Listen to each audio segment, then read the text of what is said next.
बैठा जाता है, बस डोली में बैठा जाता है।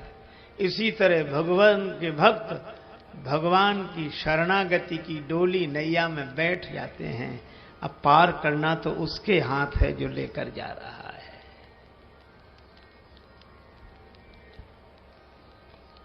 रथ में बैठे हुए लोग धर्मात्मा हैं। धर्म रथ का वर्णन है मानस में।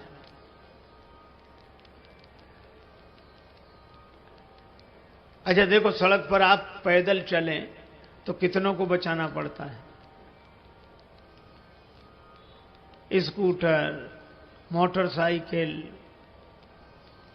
तांगा, रिक्शा, इनको बचाओ, फिर अपनी साइड चलो।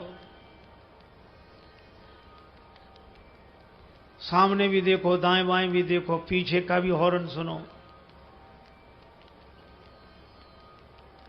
नीचे सड़क पर केले का छिलका ना पड़ा हो, नहीं तो गिरा दे। कितनी जिम्मेवारी।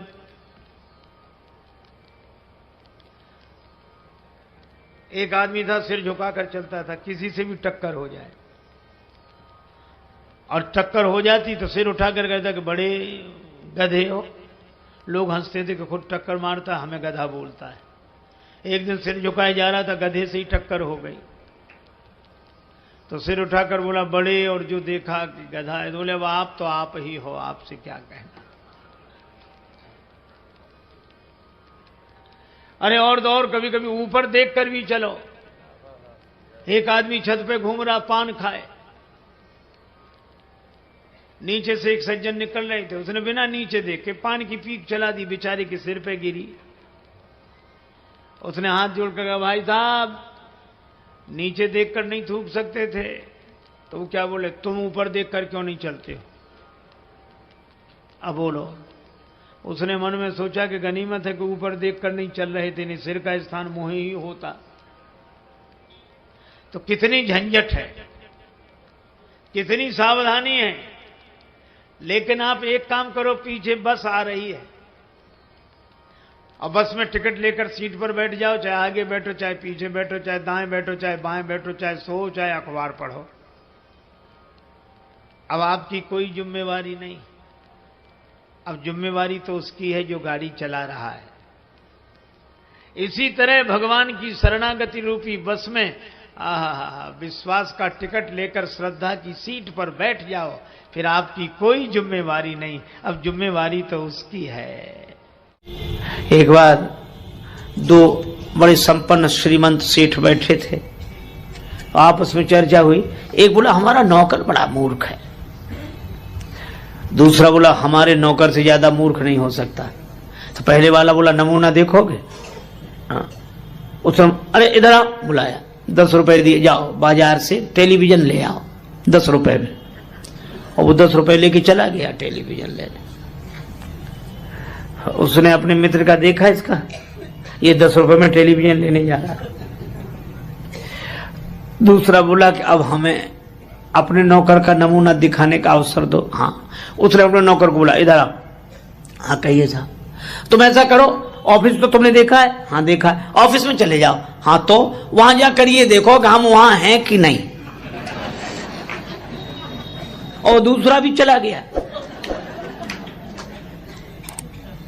मालिक दोनों हंस रहे थे कि कैसे मूर्ख है, लेकिन ये मूर्ख की पहचान है जो अपने को मूर्ख समझे, जिससे अपनी मूर्खता ही समझ में ना आए। वो दोनों मिल गए वहां। नौकर मिले तो कहने लगे हमारा मालिक बड़ा मूर्ख है। क्यों? कह रहा था 10 रुपए में टेलीविजन ले आओ। टेलीविजन तो हम 4 ले जाते, पर उसे ये तो सोचना चाहिए था आज इतवार है, बाजार बंद है। बोलो।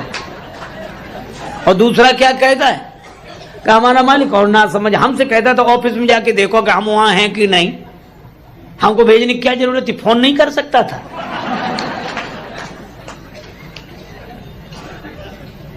दोनों ही नहीं समझ रहे। एक गुरुजी ने एक चेला बनाया, तो चेला बनते ही वो बोला कि गुरुजी अब आप गुरु, हम चेला, हमें कुछ सुनाओ। पहले शिष्य लोग कहते महाराज कुछ समझा दो, अब समझा, सुनाओ। तो गुरुजी ने कहा कि बेटा राम राम किया करो। अरे कहिए साधारण सब लोग लेते, इसमें क्या है? गुरु जी भी समझ गए कि चेला नहीं गुरु ही मिला है। तो गुरु जी ने कहा बेटा रामायण, रामचरितमानस रामायण और सब। बोले ये भी साधारण चीज, सब लोग गाते हैं, रामायण में क्या है, ऊंचा सुनाओ, ऊंची बात। गुरु जी ने कहा फिर गीता, हाँ ये कुछ चलेगी।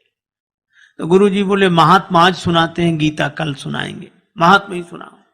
तो गुरु जी ने वही श्लोक सर्वोपनिषदो गावो दुग्धा गोपाल नंदना और 12 सभी उपनिषद जो हैं सो गाय हैं, दोहने वाले भगवान श्री कृष्ण हैं, और यह गीता ज्ञान ही दुग्ध है, पान करने वाला बछड़ा अर्जुन है। और चेला कहे वाह महाराज, आ महाराज क्या बात, वाह वाह वाह।